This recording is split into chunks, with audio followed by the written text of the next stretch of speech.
Hi, everyone, and welcome back to another episode of the Let's Talk Yoga podcast. I'm your host, Arundhati, and thank you so much for tuning in.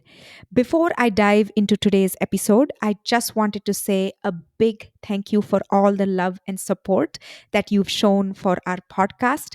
I've been reading all the messages, the reviews, and I'm so glad that you're enjoying this podcast. And I hope that every week you find more value in this. If you haven't connected with us, just a quick reminder that we have a Facebook group called Let's Talk Yoga to continue these conversations, and they happen on Instagram as well. Speaking of Instagram, my guest today is Cora Geroux from the Teaching Yoga podcast. Cora is a dear friend, but she also is fabulous with social media and the business side of teaching yoga. So I wanted to have her on to just talk about how to leverage social media, specifically Instagram, as a yoga teacher, because it is such a powerful tool if we use it well. She packs a lot into today's episode, so I'm going to let you get straight to it, and I'll see you on the other side. Hi, my name is Arundhati, and you're listening to the Let's Talk Yoga podcast. I'm an ex Bollywood dancer turned yoga and wellness educator. I've built a six-figure business as an immigrant, woman of color yoga teacher with no business background, no handstands, pure instinct, and the free information found on Google. If you love doing yoga and you dream of teaching it someday, this podcast is for you. We go over everything from doing and teaching yoga to scaling a small business, living a modern yoga lifestyle, and so much more. You'll find interesting, fun, raw conversations along with some tips, tricks, strategies, and insights in this podcast. So grab your cup of chai and let's jump in. Hi, Cora. Welcome to the Let's Talk Yoga podcast. I'm so excited that you're here. Thank you for doing this. I am so excited to be here. We were just chatting before. I was listening to some of your past episodes, and I'm just honored to be a guest on your show. You have been so supportive, and the listeners don't know this, but Cora has been helping me from, I think, about a few months ago when I first told her about the podcast, and she's been really supportive. We met on Instagram. We were introduced by Jesal from the Yoga is Dead podcast, and we became, I'd like to say, instant friends. We had so much in common. But for someone who doesn't know you and the work you do, can you tell us a little more about yourself? For sure. And yeah, we totally did become instant friends. It was like I don't even know what actually happened, but then it was like DMs and emails and like phone calls, or not phone calls, but like, Zoom call type things like this. And it was because we have so much in common, as you said, and so many interests. It's really nice to meet someone who shares those with you. So yeah, I'm super happy about that. And I guess I'll try and do the short version of like who I am and what I do for folks who haven't been exposed to my work before, which is, I'm not yoga famous or anything. So that's probably most people listening. But I am a yoga teacher. I've been a yoga teacher since 2009. I was basically my first real job. Before that, I was in university studying psychology. And when I started teaching yoga, I was managing a yoga studio. And within 6 months of being a yoga teacher, I quit managing the yoga studio. It was really funny because my manager, like the manager of the company and me, we both sat down and they were like, "This isn't working." And we both said it at the same time. And they're like, "Why don't you just why don't you just continue to teach for us?" So I just started teaching full time for that same company, and that was in Vancouver. And I did that for a couple of years, and it was quite a large yoga chain. They have studios all over Vancouver and some in Toronto in Canada. And did that for a couple of years. And then I moved to Sydney, Australia, and started all over again. And when I moved to Sydney, I decided that I didn't want to work for like the big, like air quotes, big chain studios for a bunch of different reasons. So I started teaching for a lot of like mom and pop independent yoga studios, which there are so many things I loved about making that transition from a big studio to smaller independent studios. There was a lot more freedom and autonomy. And a lot of opportunities that I didn't have working in the big studios. But it also meant that I had to learn about business because in the big studios, classes were full, right? Like I got 50 people in every class, and I never had to worry about having people attend my stuff because the large studios had brand recognition and good marketing and all that stuff. And so I started leading like workshops and retreats a couple of years into my teaching in Sydney, and really started to learn about the business side of yoga. And there's like lots of stories about burnout and exhaustion and being totally broke and all of that woven in there. But yeah, so I think it was 2015 or 2014, something like that. I long story, started running yoga teacher trainings, and it wasn't something I had intended, but the situation just changed, and it was sort of left in my lap to create and lead a yoga teacher training for one of the studios I was aligned with. And then had to learn a lot more about business, handling, as you know, like more cash flow, more responsibility, more marketing, and all of that sort of stuff. And then eventually in 26, no, gosh, what year was it? 2016 or 2016, it must have been, partnered with a couple of other yoga teachers and bought a small yoga studio. In 2019, we bought another one. Oh, wow. Yeah, so we had two studios, and I didn't know that. Okay. yeah, it was pretty cool. And I was, excuse me, I was running all the teacher training, and that was still my independent business. And then in the yoga studio role, I started to do all of the social media, all of the website development, all of the marketing, all of the graphic design. I was the younger of the three of us, and my two counterparts were like, "You handle the digital shit." And I was like, "Okay."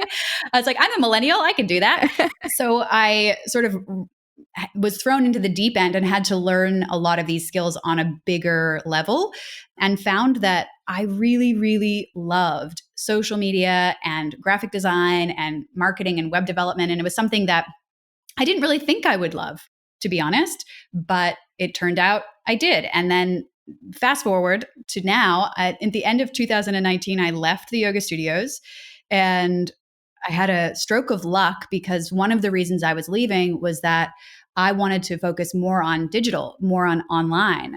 And that was just, I was a very lucky individual because as I left at the end of 2019 and put all my sort of eggs in the online digital basket, I launched an online business in March of 2020, right when all of the physical yoga studios were having to close because of the pandemic. So right time, right place.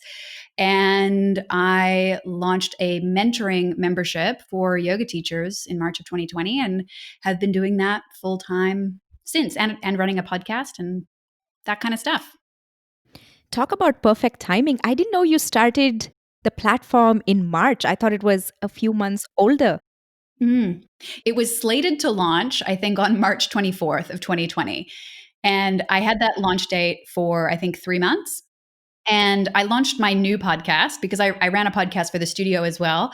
But I launched a new podcast in November of 2019. And I wanted to give myself enough time to sort of cultivate that relationship with people listening to the podcast before I launched a business. So, yeah, March 24th. And the pandemic hit, and I was like, oh my God, can I still launch this online business right in the middle of a pandemic?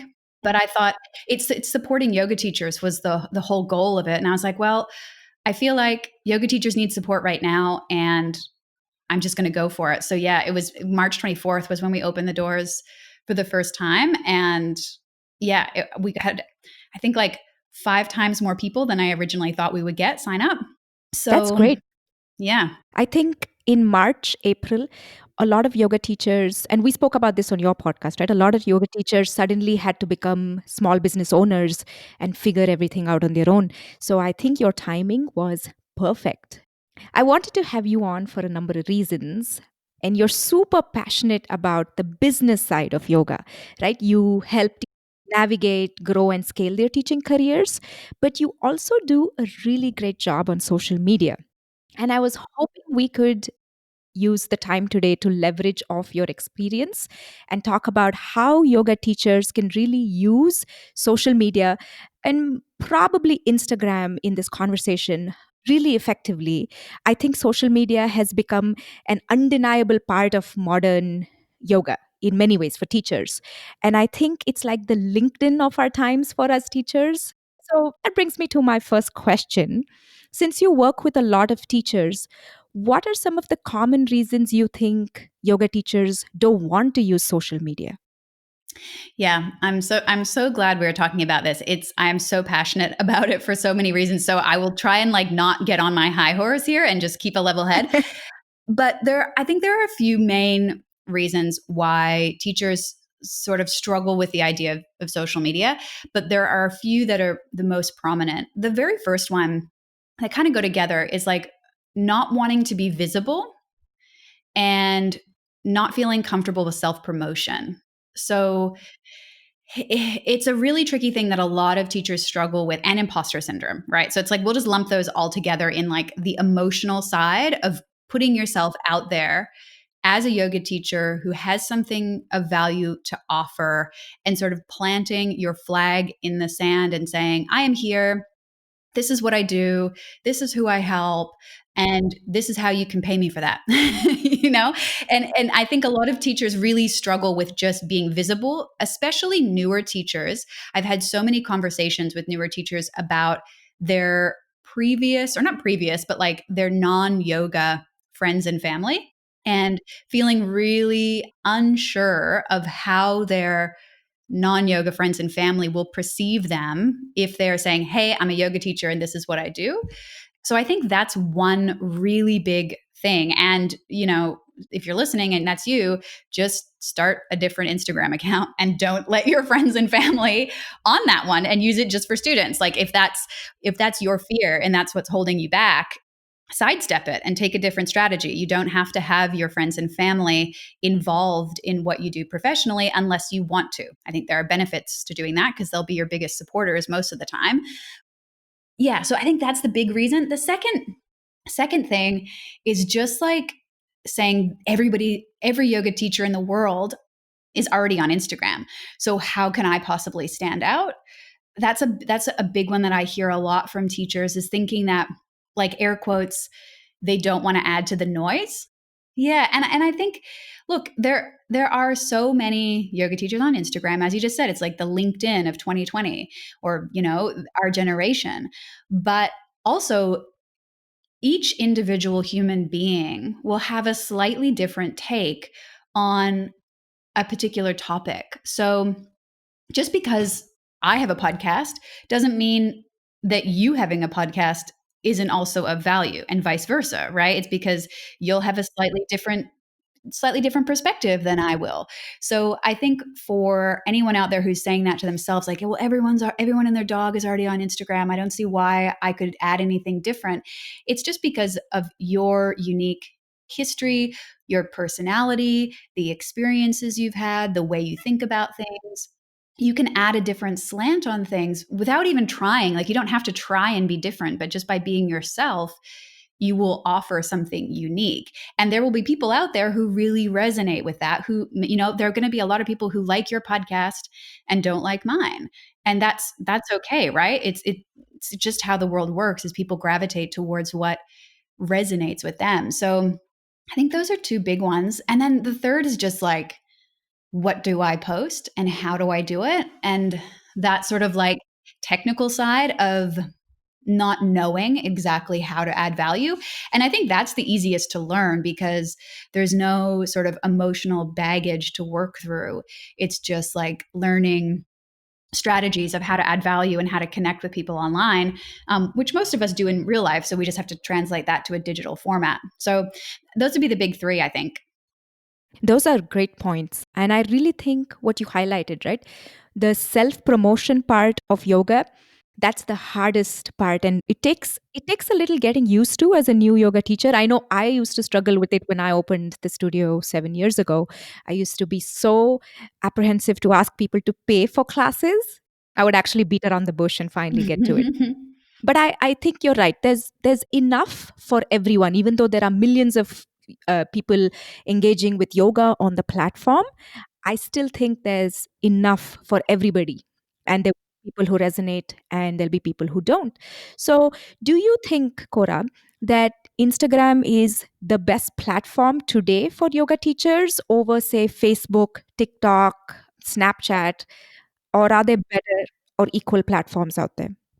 Yeah, this is something I'm actually teaching to the Teachers Club members this month. We're discussing this and how to find the right platform for you. There are a couple of things. I think, short answer, yes. But then I'm going to go into some specific scenarios. So you have to think about a couple of different factors when you're choosing which social media platform to invest in. And I think that I'm just going to go out there and say it on the record. All yoga teachers should have an Instagram account, even if it's just as your digital online business card. Like, here I am, here's what I do, here's how you can connect with me. Because people will look you up on Instagram to see what you're all about. So I think, yes, yoga teachers need to have a presence on Instagram. However, when you're talking about where to spend your time and where to invest your energy in growing your social media, I don't think that Instagram is right for every yoga teacher. And here's why.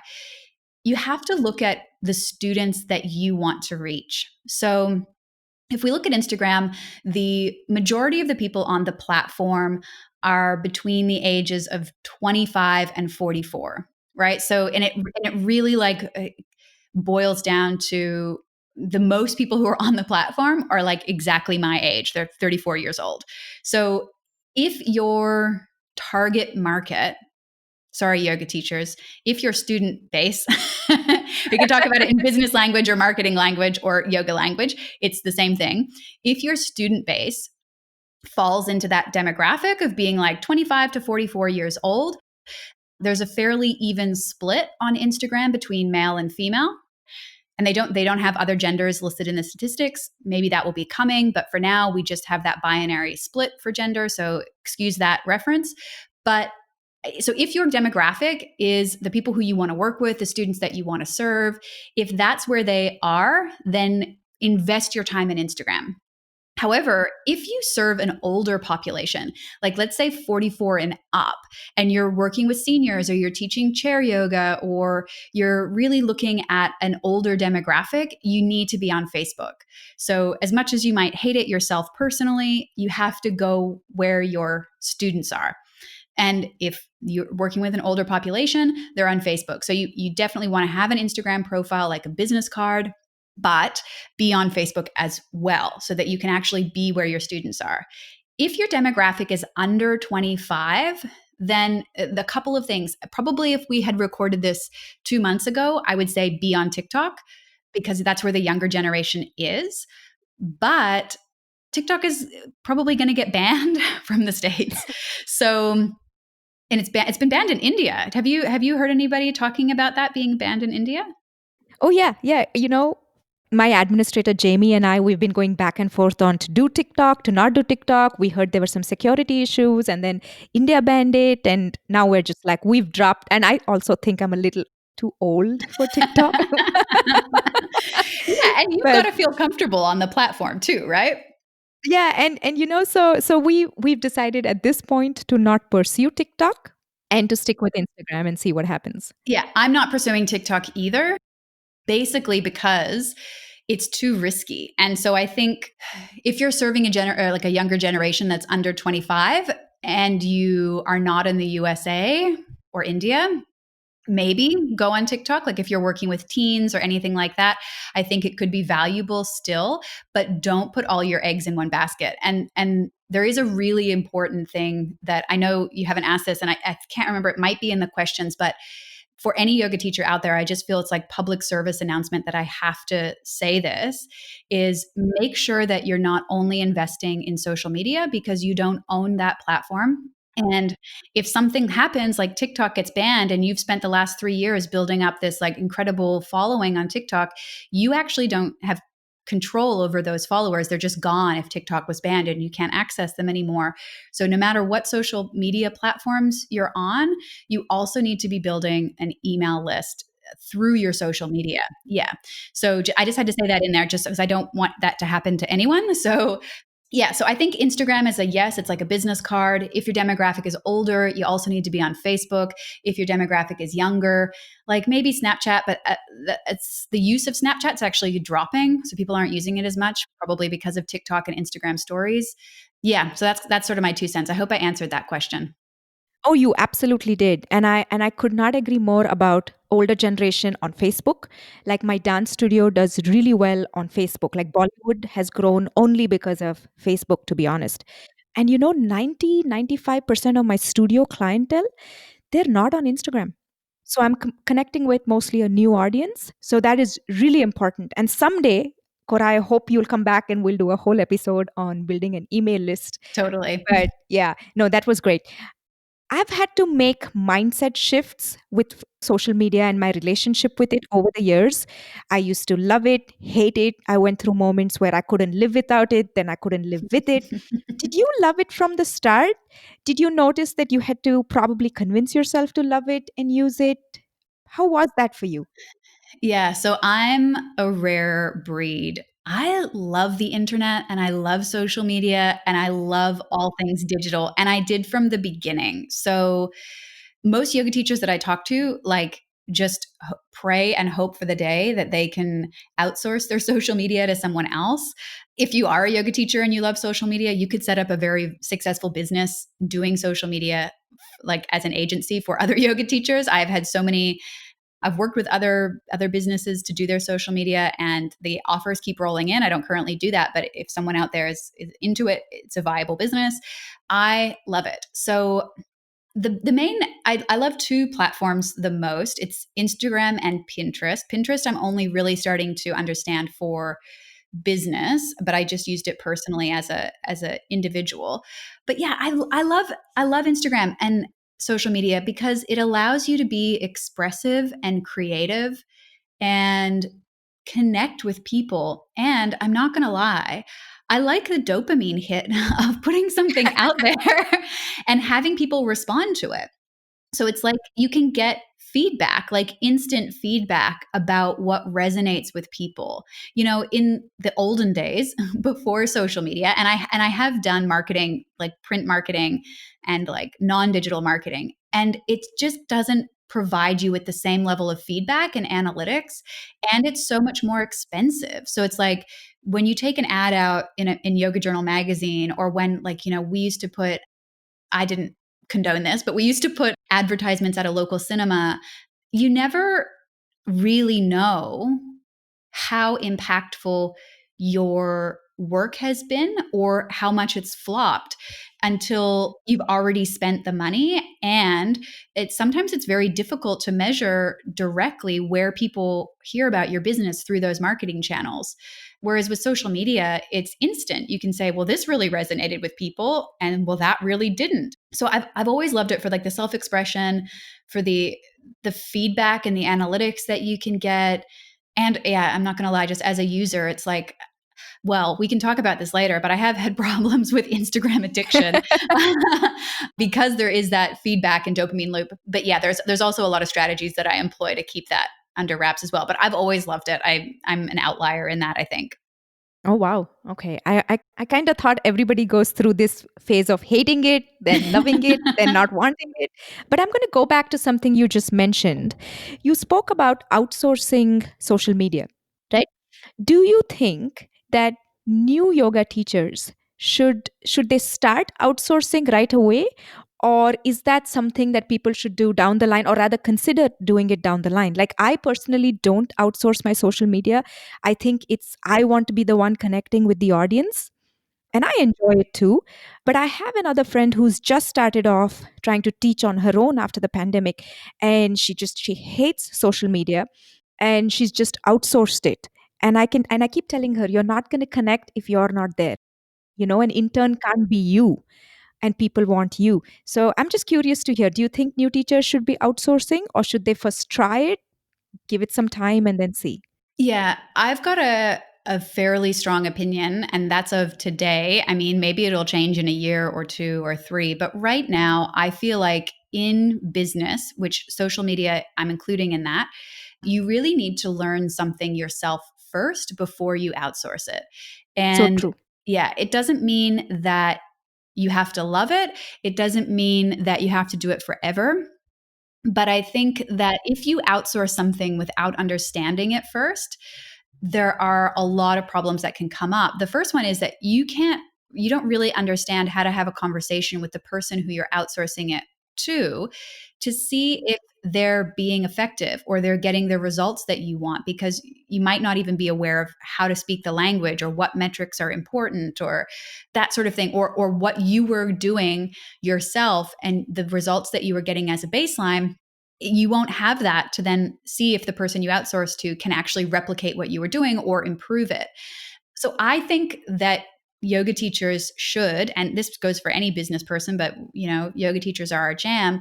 You should learn the basics first. You should understand what it takes to write a post that is compelling, that creates conversation, that builds community around your brand or your business or you as a yoga teacher. And you don't have to keep doing it forever, but give yourself like 6 months of doing your own social media and really giving it a crack. And then if you feel like my time could be better spent elsewhere, then outsource it. And you might need to invest in, you can do this for free, right? Like I've done a lot of my education for free, but you might need to invest time in learning about social media, listening to podcasts, reading blog posts, getting people's free workbooks or whatever they are first. And you might have to give it a little bit of time. Like I hate bookkeeping, right? I'm not good at accounting. That's not my jam. It's in my drudgery zone, if we want to talk like Michael Hyatt speak. Oh, yeah. Me too. And I have outsourced that, but I have done the basic work so that I'm still a little bit involved. So I'm not just handing it over to someone having no idea what's going on in my financial side of my business, right? So yeah, so I think yeah, you totally outsource it, but engage with it a little bit first so that you at least know what you're outsourcing. So good. So good. There's this mindset that I think a lot of yoga teachers have, or people in general, that social media, everything on social media needs to be quick and easy. But in reality, creating high quality content is time consuming and it requires a decent amount of effort. I like to think of it as, every post is a mini blog post, and you give it time. Some of my best social media posts have taken me like 20-30 minutes to create. But you are very disciplined on social media, right? I've noticed you take weekends off, you delete the app, you move important conversations from Instagram to email. And I really think that is so valuable, because if people can get disciplined on how they use the medium, they can start to leverage it better.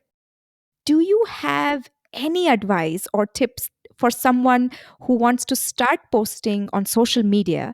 Where do they begin and how can they stay organized? Yeah, I can be fairly bossy, so I do have I have like actual guidelines of what I think people should start with. So if we're talking Instagram specifically, it's a very time sensitive medium, meaning that you have to be continually engaging with the platform to be relevant and to show up in the algorithm and to get results. And any content that you create now in 48 hours is less relevant. So, unlike Pinterest or something where you could have a pin that you created 2 years ago, which is still driving lots of traffic to your website. So we'll talk about Instagram specifically. I think as a person who's new to using Instagram for business, one of the best things that you can do is pick a schedule of how many times you're going to post per week and what days you're going to post in your Instagram feed. So the thing that you look at when it's like a perfectly curated grid, which I think is totally not relevant anymore. So you pick how many times you're going to post in your feed per week and you get really consistent at that and don't change it for a while. My recommendation is that you post 3 times per week in your grid. If you can't manage that, do 2 times a week. So you can totally ignore me, obviously, but I think 2 to 3 times a week in your feed, so that's like an Instagram post with a caption and some hashtags, is the bare minimum. And if you want to do like just above the bare minimum, Do that, but then show up in Instagram stories as much as you possibly can. And those can take less time, and you can reshare content more. And it's a different ball game. It's not as much of an investment. Like you said, like the posts on the feed are like a mini blog post, and you're 100% right about that. Instagram stories is less of an investment, but show up there as much as you can. Like if I could ask for anything, like daily, show up in Instagram stories and post in your feed 2 to 3 times per week. So that's like my minimum of like, if you want to get started and you're taking it seriously and you're using it for business, that's my like baseline recommendation. And then how to get organized, I would 100% recommend a scheduling app. I This is new for me. I've tried a lot of apps and I've never recommended them and think they're not working. You're not getting the same engagement when you pre-schedule your posts. But I've switched over to using Later, and I'm not affiliated with them, but I've gotten good results using that app. Do you use that one? No, I haven't actually. It's the first time I'm hearing about it. I do my posts in real time, which honestly is not the best way to do it, but I thought it had to be like that to get the best engagement. I thought so too. And I did all my things in real time and even when I was managing multiple Instagram accounts for different businesses, like I was doing two yoga studios and my own and different podcast one and all of those things, I would always do it in real time because whenever I used a scheduling app, my engagement would go down massively. And for people listening who like are not into social media, normally engagement is just like how many times someone likes or comments or shares or saves your post. So those metrics were all dropping when I was using a scheduling app, but they don't drop when I use Later. So I now recommend that because this is one of the ways that you can be disciplined and have good boundaries on social media is if you set aside. So apart from my IGTV videos, because I do one of those each week, if we're not including those, I do 2 to 3 hours of creation and social media scheduling per week for my Instagram feed. That doesn't include Instagram stories or my IGTV. What you can do, and I know you're a fan of this as well, is you just batch everything into one little chunk of time. So I did mine actually this morning before we got on this call. I had a couple of hours and I just sat down and I did all my social media for the following week, scheduled it in Later, and it just gets posted automatically. And I get a little notification on my phone when the post goes up so I can remember to be on and engaging, answering comments and that sort of stuff when I've actually posted. So that's my new thing. I definitely recommend Later. I think it helps a lot. It helps put boundaries on so you and it also makes sure that you can maintain that schedule of 2 to 3 times a week because even with best intentions, if we're posting live, even if you have all the content ready beforehand, like it's in your phone and you've got the caption saved and you've got the image, sometimes things just come up and you don't get to it that day and then the next day and that just happens. It's just the way life goes. So that's number one. Second thing is, yeah, as you mentioned, I've recently started deleting Instagram, the app, off of my phone in the evenings. So I go to the gym most evenings. And when I get to the gym, that's my cue to like delete Instagram off my phone. And then I reinstall it when I sit down to work the next morning. And I uninstall it on Friday night and I don't uninstall it again until Monday morning. And there are a bunch of reasons for that. One, as I joked about before, like being addicted to social media is an actual legitimate thing. So I needed to distance myself from it. I needed to not have it on my phone because it sounds terrible, but like y'all can relate to this, I'm sure. I would reach for my phone and be on Instagram even when I didn't want to be, or I would stay on it longer, you know? Oh my gosh, yes. So I've just had to delete it. And my following has gone up since I've been doing that. So don't worry about that. My engagement has remained very good and stable and consistent. So that's no big deal. And I feel less like social media uses me and more like I use it for my business goals. It's really helped my like nervous system, to be honest, on the weekends. It's like, oh, I don't have to check social media. I don't have to engage in anything that's going on there. It's been really helpful for my mental health as well. No, that is so valuable. I think if we can really get disciplined, we'll start enjoying it a lot more. And I think what you said about planning your content ahead of time is really is gold. When I started using Facebook and Instagram, I didn't really plan ahead. It's only in the past couple of years where I've been really planning ahead. And sometimes in the moment you're rushing and you've opened your app, there's nothing that comes to your mind that you want to post. And then you'll end up posting something really crappy and you're wondering why nobody wants to engage with you. So I think planning ahead is really, really important. I'm glad you brought that up. And it leads me straight to my next question. Okay. I think there are three C's to creating content online, right? Like creation, like you sit down, you create the post, then the connection phase where you actually connect with your audience and respond to people. And then consistency. You already addressed consistency, but what does it take to create a good post? Do we need a good picture? Is it a video? Should it be a long post? Should it be a short post? I mean, I'm just asking you questions people ask me often, honestly. So, what would you define as a good post? There are a couple of different ways that we can think about that. One thing I do want to say about consistency as like we're recording this in August of 2020 and right now I have done some research that Instagram really likes it when you're consistent. So I just want to put that out there in terms of your engagement. So instead of posting once a week and then 4 times a week and then 6 times a week and then not posting, I just want to drop that in. So I'll just one little other thing about consistency. So pick something that you can realistically maintain. And then what creates a good post?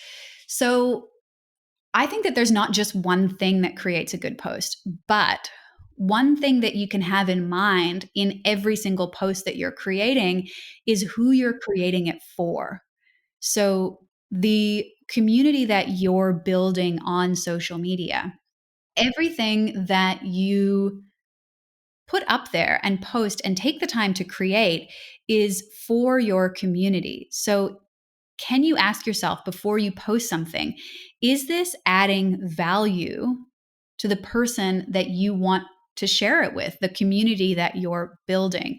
So, if we were to think about that as the baseline for how to create a good post, that goes a long way. So instead of just saying, I have a Zoom class at 7 p.m., come join me, link in bio. I'm not a fan of that kind of post. I think 100% that you should promote your classes on Instagram, but could you tell the student what they're going to learn in that Zoom class or how they're going to benefit from being in that Zoom class?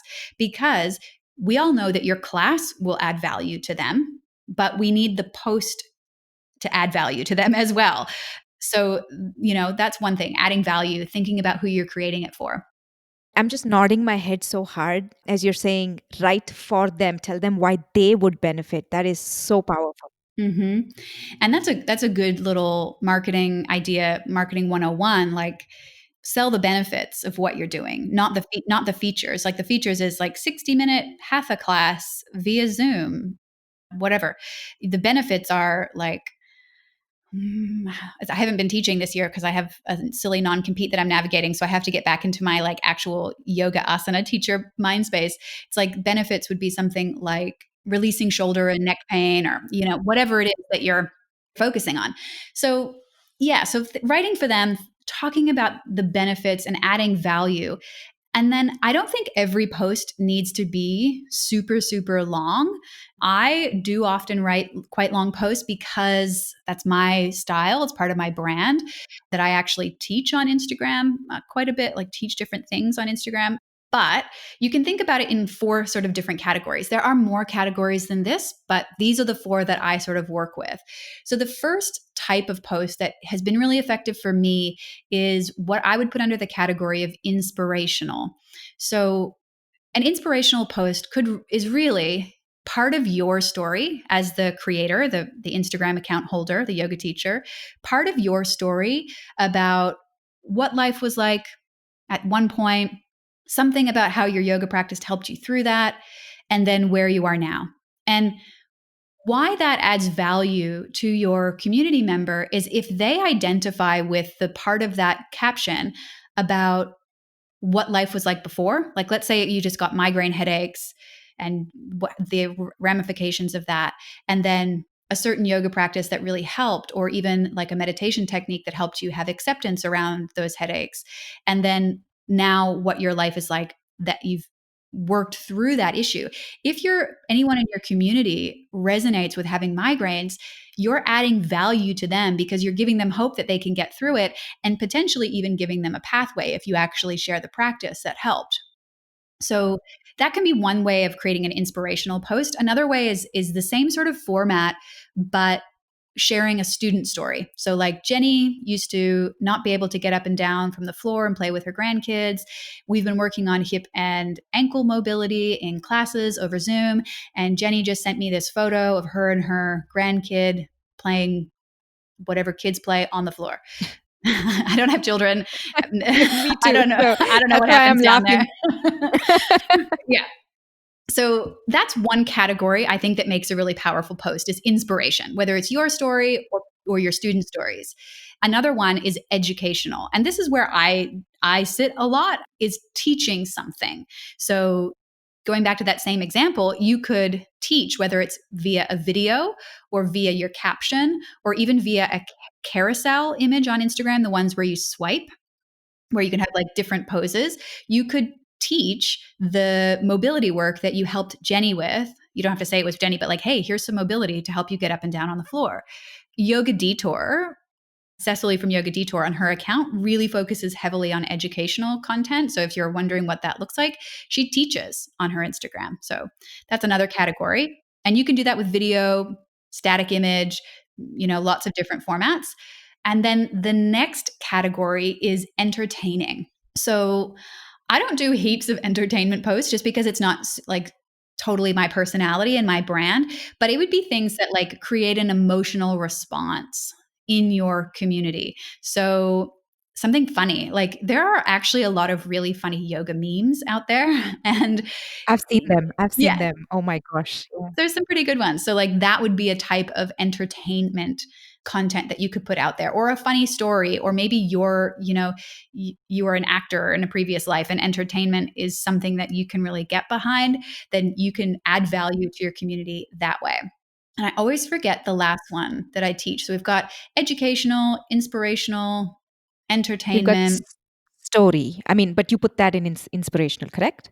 Yeah, yeah. Well, I think I'd put that in inspirational, and there's one I'm forgetting that I usually teach, but I always forget one, so we'll just move on.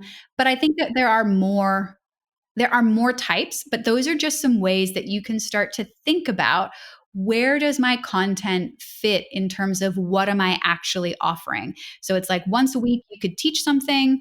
The next post you do that week, you could do something silly and entertaining. And then the next post that week, you could share a part of your story that would be inspiring to people.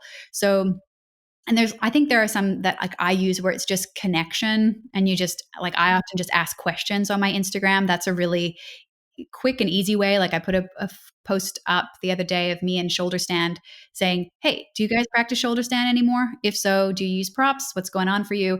And so many people responded to that. And it's just a way to create conversation and community. So that's a way that you don't have to invest in like writing a mini blog post every time you post. Hmm. I think it can be it can make people nervous initially, but you just once the first time you do it, it's going to be tricky. The second time, it might make you feel a little uneasy. But say the 10th or 20th time you post consistently, you start getting better at it. You start to Totally. understand it a lot more. Your instinct also kicks in. So no, these are great. Inspirational, telling people stories, giving them, questions to answer. If we It always needs to be interesting to the person reading it, because they'll keep scrolling, and they say you want to have stop the scroll kind of content. So no, this is great. I'm going to ask you one more question about posting. Can you talk to us about hashtags? Because when I started, oh my gosh, Cora, I used to hashtag everything with the word yoga in it years ago when I opened Instagram. And I was still a big Facebook fan back then. And I used to just pick all the millions of hashtags that had yoga in it. Yoga every damn day, yoga every morning, yoga inspiration. It makes me laugh when I think back. The image had nothing to do with what I was talking about and the post. So can you tell someone how to use hashtags on Instagram?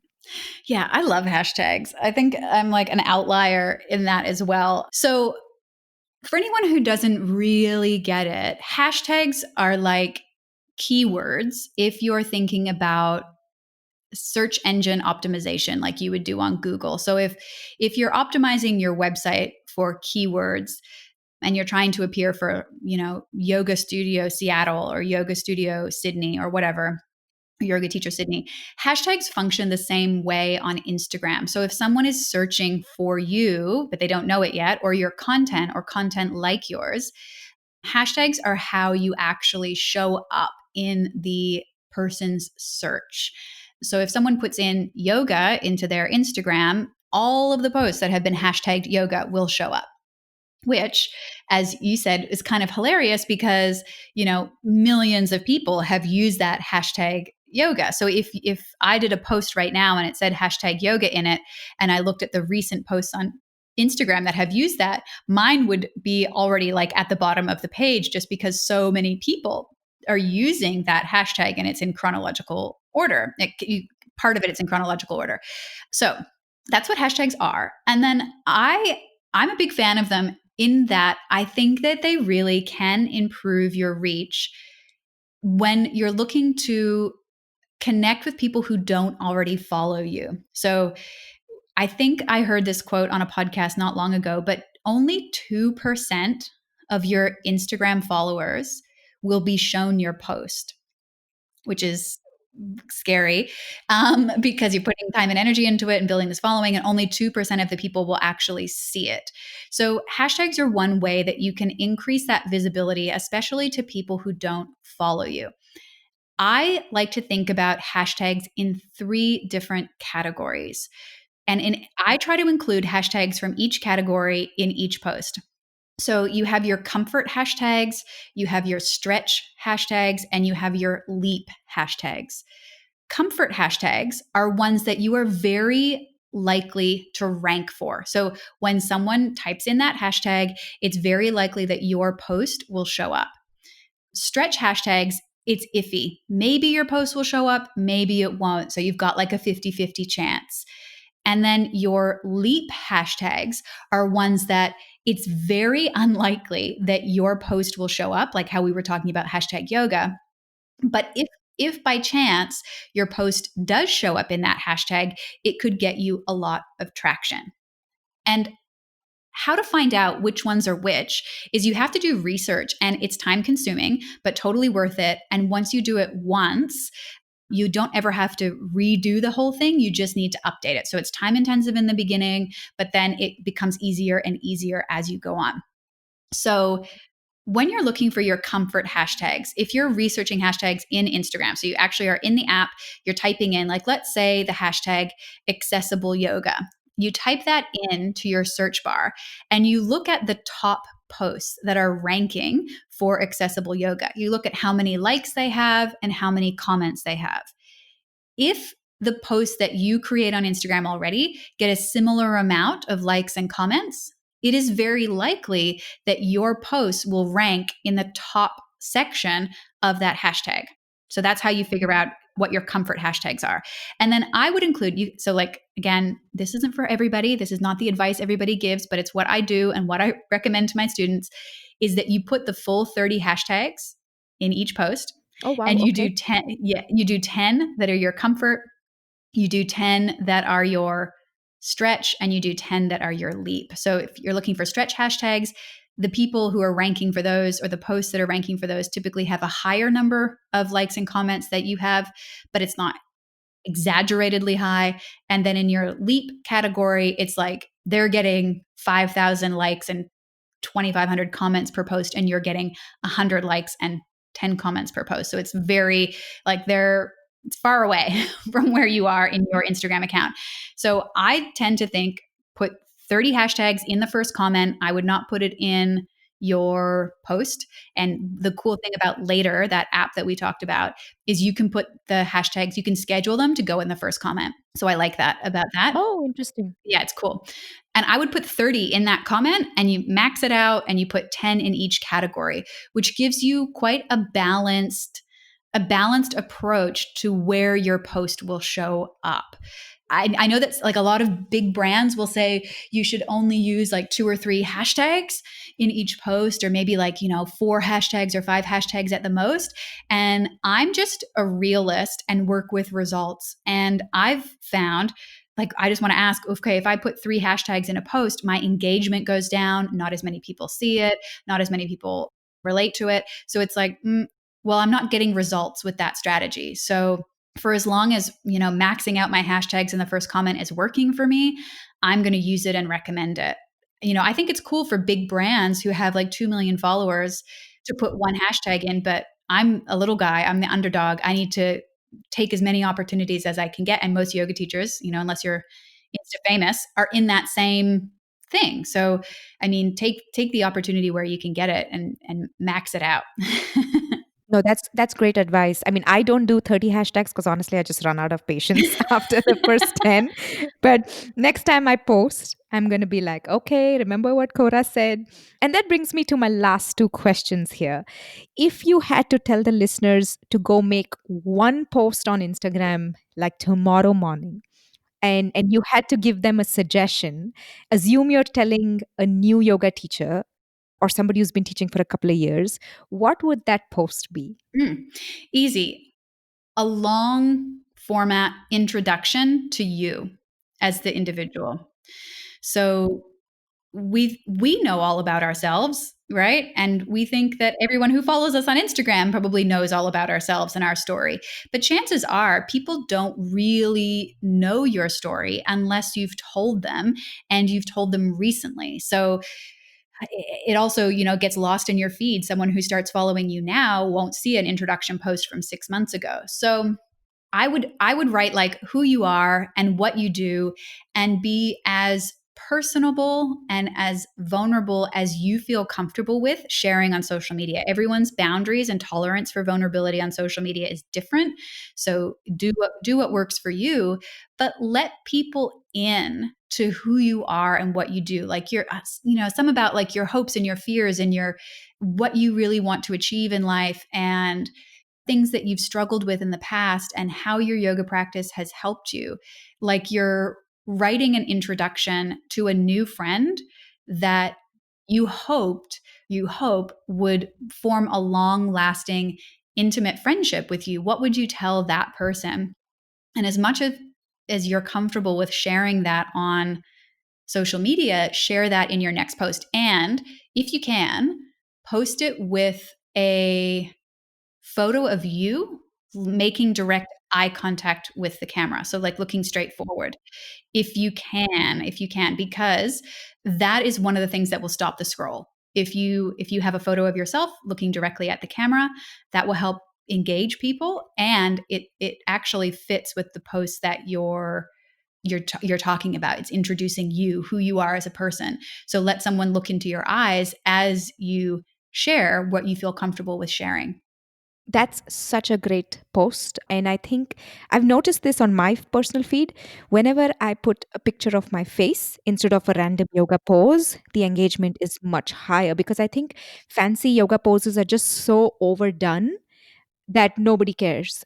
And a big call out there for being vulnerable and real. Nobody wants to connect with a robot or a perfect human being. The moment I see somebody pretending to be perfect, I'm like, okay, next. Totally. So yeah, and it's okay to not get it right. So that's a great suggestion. Here's my last question for you.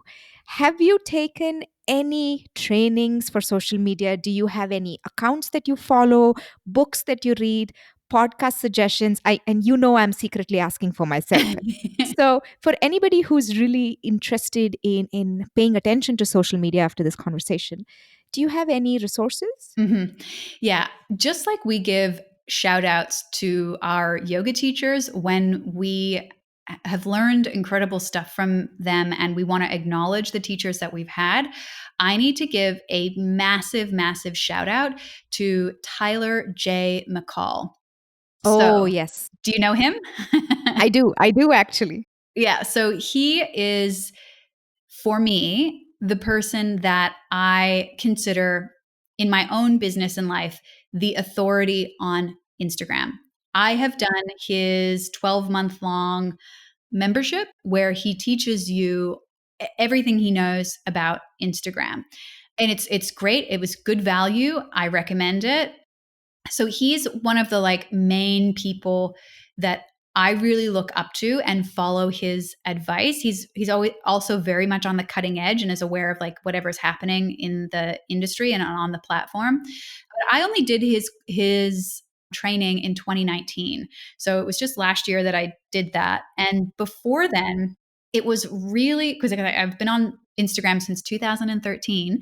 It was really about trying different things and seeing what works and sort of having like a piecemeal approach that I think a lot of us do when we're like learning from free content like podcasts and blogs and all of that sort of stuff. So I don't have a specific, other than him, I don't have a specific like Instagram or social media book or recommendation or person to follow.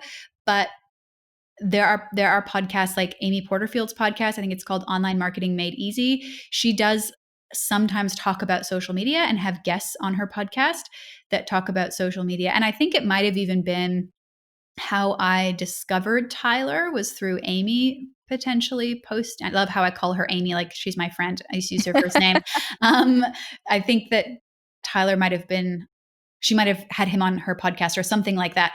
But yeah, hands down, if you're looking for someone to learn from, I would totally look at Tyler. He's got great content and he shows up as himself. So he is not like trying to be perfect and everything. He talks about his struggles with depression and mental health and having grief and loss happen in his family and running a business that made him no money and that he hated to running a really successful business. So he's pretty relatable and genuine and also has just like he teaches great stuff.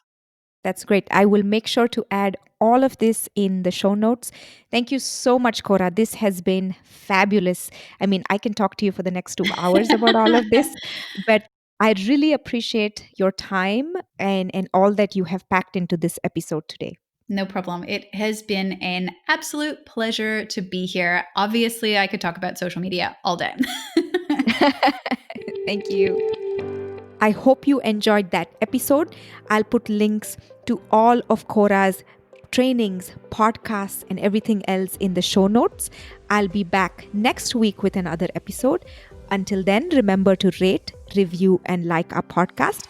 And I'll see you on Instagram or Facebook. Until next week, take care. Bye-bye.